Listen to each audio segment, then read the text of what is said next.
Hello, this is Joe Rawson from Total Sport on Peak FM. I've just come back to the Peak FM studios after watching Chesterfield lose by 2-1 to Accrington Stanley. A bit of an unlucky defeat. Bradley Barry's red card really signalling the momentum change in the game. But in the last couple of minutes, we've just been informed of the sacking of Gary Caldwell. A statement has just been released and I'll read it. Chesterfield have tonight parted company with manager Gary Caldwell after 8 months in charge. Today's 2-1 defeat at home to Accrington Stanley leaves the Sparrows with just one victory from their opening 10 games of the season.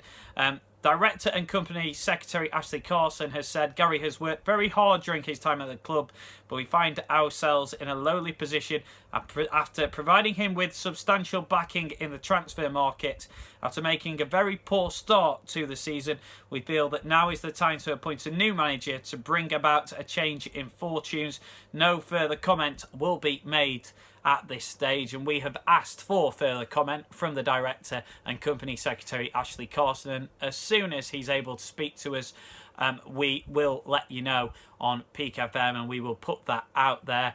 In my view, I think it was inevitable. He was back throughout the transfer window, as the statement says, was allowed to bring in 19 new players and was also able to get a lot of players who he wasn't favourable with out of the football club because they were out of contract after Dean Saunders had signed them on 2-year deals. So this is Gary Caldwell's team, and unfortunately it's not quite worked out. He has tried to change the way the football club plays football, going from a more direct route that Danny Wilson played to a footballing style with a 3 at the back, and it just hasn't worked in League Two. He has been unlucky, undoubtedly, in the first few games of this season.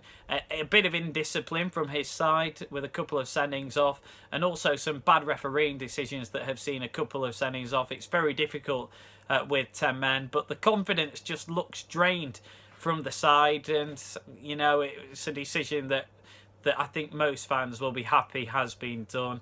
I think once a manager loses the supporters, as has been evident, you just have to have a look at social media or just sense the atmosphere within the ground, then a managerial change is, of course, always on the horizon. And Gary Caldwell, I don't think, was particularly liked by many of the supporters. He didn't endear himself to the fans, and that always gives you an uphill battle as well. I really got on well with Gary. I liked him as a man, and I thought he spoke well when talking about football. His philosophy, though, just not right for Chesterfield and the division. I think he would do better at a higher level, or maybe on the continent, and where his next move will be, we'll have to wait and see.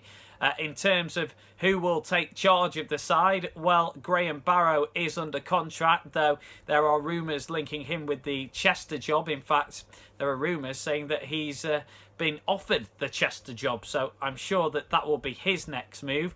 So who's left? Well, Mark Smith, of course, has been in caretaker charge of the first team in the past. Guy Branston is the head of recruitment. Will Ian Evett, who has been almost banished from the side over the last week, be given a chance to lead the side from the manager's dugout? Chesterfield will be hoping to make an appointment as quickly as possible. They do have a week before their next game when they take on Luton Town at Kenilworth Road. Luton Town, a team doing well in League Two. That's a game you can hear live on Peak FM's Total Sports. Will they have someone in before then?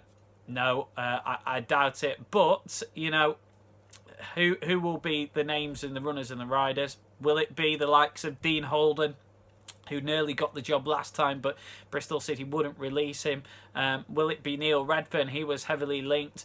Will it be someone like Rob Page or Jack Lester, who were both at the game this afternoon watching? Kevin Davis, another name to throw into the hat. We'll see over the coming days. I wouldn't like to speculate until we see the bookmakers' odds. They'll be published tomorrow, I imagine. But Chesterfield will be wanting to make an appointment sooner rather than later. Gary Caldwell's tenure is over, and Chesterfield are looking for a third manager in, what, 3 years? Danny Wilson lasted a year and a bit. Dean Saunders didn't last too long. And Gary Caldwell lasts just over 7 months. Not great reading the managerial stats over the past few years. Most Chesterfield fans long for the days of Paul Cook, but they are well gone.